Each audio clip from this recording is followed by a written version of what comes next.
Hello மக்களே, இன்னைக்கு நம்ம சேனல்ல எல்லாருக்கும் பிடிச்ச லெமன் ரைஸ் எப்படி வைக்கலாம் பார்க்க போறோம். வாங்க பார்க்கலாம். நான் ரைஸை வேக வச்சு வச்சிருக்கேன். அடுத்து நம்ம லெமன் சாதம் பண்ண ஆரம்பிக்கலாம்.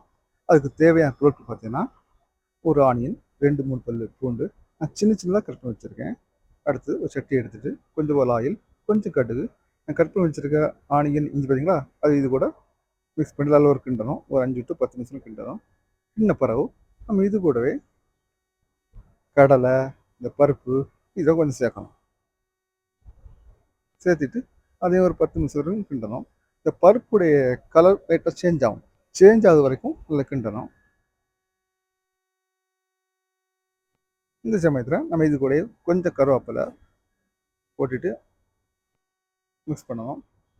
அதுக்கு கொஞ்சம் காயப்பொடி பேருக்கு தான் போடணும், ஜாஸ்தி சேர்க்கக்கூடாது. காயப்பொடியெல்லாம் போட்ட உடனே இது கூட கொஞ்சம் காஞ்ச மிளகாய் போட்டு அதில் மிக்ஸ் பண்ணணும்.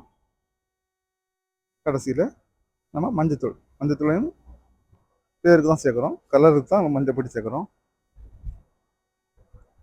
மஞ்சள் பொடி இது கூடவே கொஞ்சம் உப்பு பார்த்தீங்களா, அதில் டோட்டல் கலர்லாம் சேஞ்ச் ஆகிடுச்சு. லாஸ்ட் என்ன ஸ்டவ் ஆஃப் பண்ணிவிட்டு லெமன் இருக்குல்ல, நான் 1.5 லெமன் எடுத்துருக்கேன். லெமனை கொஞ்சம் இது கூட ஊற்ற வேண்டியதான். ஊற்றிட்டு நம்ம ரைஸ் கூட ஒரு கிண்டிட்டு இறக்க வேண்டியதான். சூப்பரான எல்லாருக்கும் பிடிச்ச லெமன் ரைஸ் ரெடி. இந்த வீடியோ உங்களுக்கு பிடிச்சிருந்தா மறக்காமல் சேவ் பண்ணிட்டுருங்க. நெக்ஸ்ட் வீடியோ செஞ்சுக்கலாம். டாட்டா, பாய் பாய்.